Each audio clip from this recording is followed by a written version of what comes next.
Buenos días. Continuamos con la materia de waterways en la parte 2 acerca del tratamiento de aguas residuales. Esta es la segunda parte del capítulo 3. Haciendo una pequeña recapitulación, nosotros tenemos que existe un tratamiento primario. Ese tratamiento primario pues trata de básicamente retirar los elementos más pesados del agua residual y después pasan a un tratamiento biológico. Ese tratamiento biológico se hace en su mayoría por parte de los microorganismos, eh, especialmente las bacterias. Estos microorganismos tratan de tomar los elementos químicos que roban oxígeno disuelto al agua y dentro de la planta de tratamiento las convierten en elementos que ya no son eh, eh, reactivos con el oxígeno disuelto del agua y se vuelve seguro para enviarlos a la fuente, el cuerpo de agua que lo vaya a recibir. Vimos cómo crecían, que lo más importante en ese proceso son las bacterias. Las bacterias tienen diferentes clasificaciones dependiendo de algunos elementos.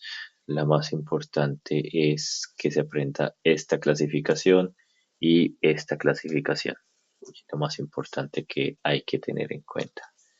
Am, Vimos cómo crecían las bacterias que tienen un crecimiento de forma exponencial y pues que hay como un techo teórico máximo que está teniendo en cuenta el sustrato, es decir, la comida básicamente que tienen esos bacterias en esa agua residual.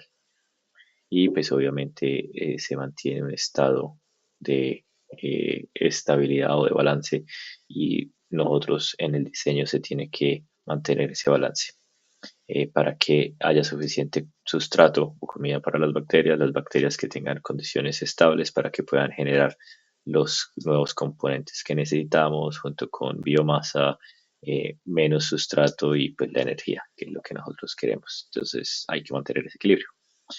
Ahora vamos a hablar acerca de cómo se retiran ciertos elementos, que son los elementos que contienen carbón. Entonces, básicamente toda la sustancia que tiene carbón siempre va a estar medida pues en el BOT, que es la demanda bioquímica de oxígeno, el COT, que es la demanda química de oxígeno, eh, y el TOC, que en este momento no me acuerdo las siglas, pero básicamente también mide la cantidad de carbón que hay en una muestra. Este proceso, por lo general, se puede hacer de una mediante aeróbico, que significa que necesita oxígeno para la degradación de esa muestra o de esos elementos que vamos a tener. Eh, y pues obviamente va a necesitar oxígeno, entonces tiene una consumo de oxígeno, como dice acá hay un ejemplo, por ejemplo, esta es una molécula de glucosa, va a necesitar oxígeno y entonces como resultado vamos a tener dióxido de carbono, agua y pues biomasa. Eh, Esto pues es un pequeño recorderis de química, pero todas las fórmulas siempre tienen que estar balanceadas. Significa que el número de elementos o de moléculas o de elementos que hay en este lado de la ecuación tiene que ser lo mismo que sale de este lado. Acá se pueden comprobar, por ejemplo, hay 6 carbonos y esos 6 carbonos se ven acá, 6 carbonos.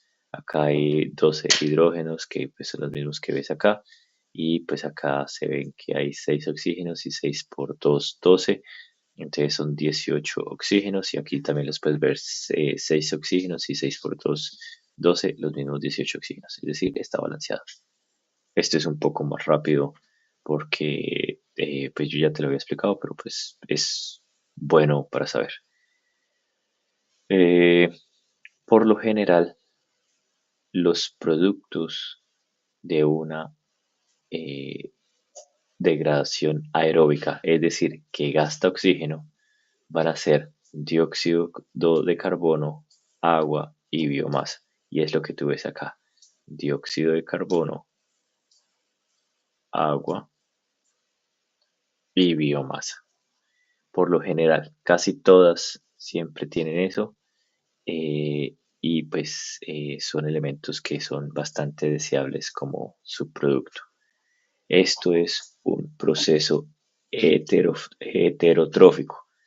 Regresemos entonces a la diapositiva donde aparece esto y es esto, heterotrófico. ¿Qué significa? Que para poder formar esa biomasa necesita componentes orgánicos. Entonces significa que la bacteria necesita un componente orgánico para poder generar esa biomasa. Autótrofo, que necesita es dióxido de carbono como base. En este caso, hemos dicho que es un proceso heterótrofo y significa que necesita compuestos orgánicos. Y eso es lo que podemos ver aquí en esta fórmula. Necesito un compuesto orgánico.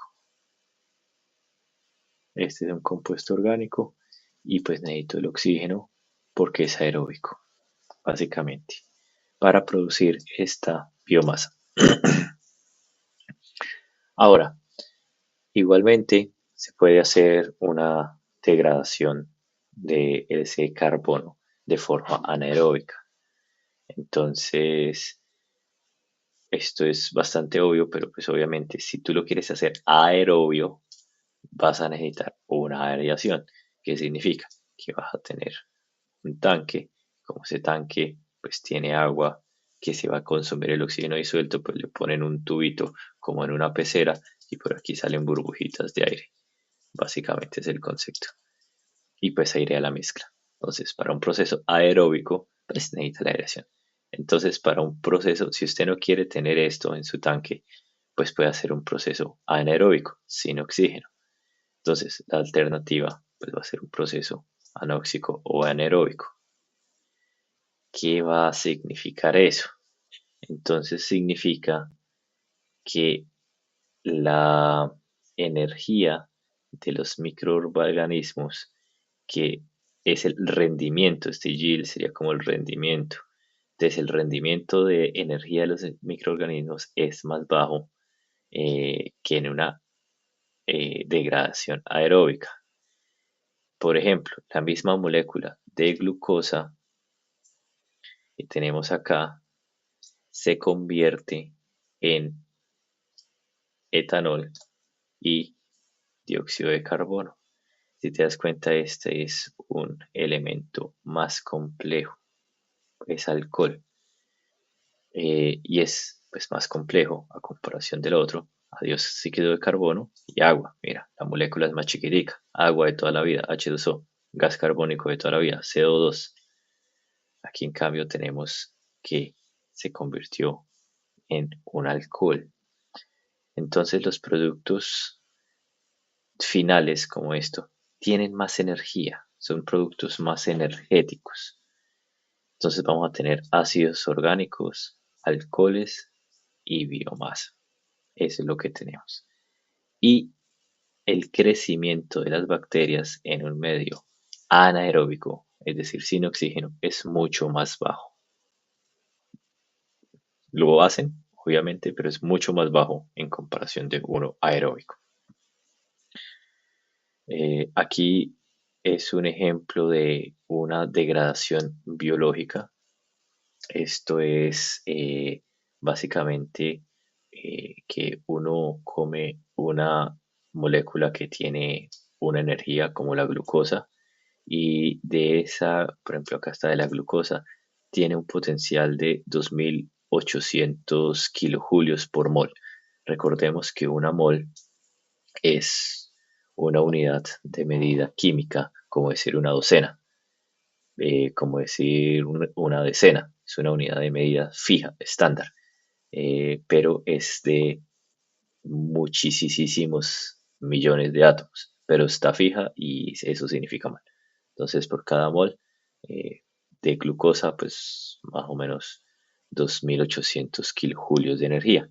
Y entonces este ejemplo lo que está diciendo es que en la parte aeróbica, entonces 38 moles de ATP, que ATP es una molécula básica para la vida, se producen por la glucosa, genera esta energía entonces se mira cómo se divide esto, básicamente. Entonces, este es como el cuento de dónde sale y es como más en detalle. No tan interesante, simplemente como bueno para conocer y ya. Esto sí es importante, que es la comparación del proceso aeróbico y anaeróbico. Entonces, en el proceso aeróbico viene el carbono orgánico en el agua residual. Viene el 100% de esa agua, entonces viene toda la agüita. Y en el proceso aeróbico, más o menos la mitad se convierte en dióxido de carbono y básicamente la otra mitad se convierte en biomasa, o sea, como en una especie de fango, una especie de lodo, que es lo que se forma. Eh, y pues el resto, que es más o menos un cerca, aproximadamente un 1%, queda todavía como en el agua, como sin tratar, pero básicamente es 50 y 50 en dióxido de carbono y el otro 50% en biomasa. En cambio, en un proceso anaeróbico, es decir, sin oxígeno, del 100% de agua que entra, el 90-95% se vuelve metano. Esta CH4 es metano, que es un gas, y dióxido de carbono. El metano es un gas es con lo que se puede cocinar, por ejemplo. Eh, si mal no estoy, el gas natural es metano. Si mal no estoy, el gas natural es metano. Y más o menos un 1 al 5% se vuelve en fango. O sea, vas a recibir menos fango o lodos en este proceso. Entonces, haciendo una comparación, entonces entre el proceso aeróbico, es decir, que gasta oxígeno, es decir, que vas a necesitar una aeración, y el proceso anaeróbico.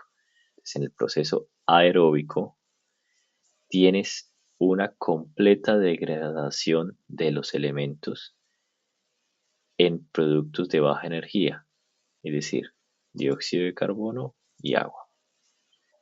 En cambio, eh, también vas a necesitar una aireación y los microorganismos crecen rapidísimo.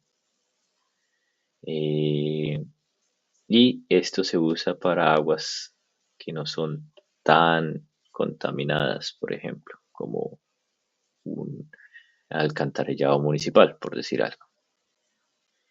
Los procesos anaeróbicos, por el contrario, pues tienen una degradación incompleta, es decir, que sus resultados son elementos que tienen más energía, como ácidos orgánicos, alcoholes.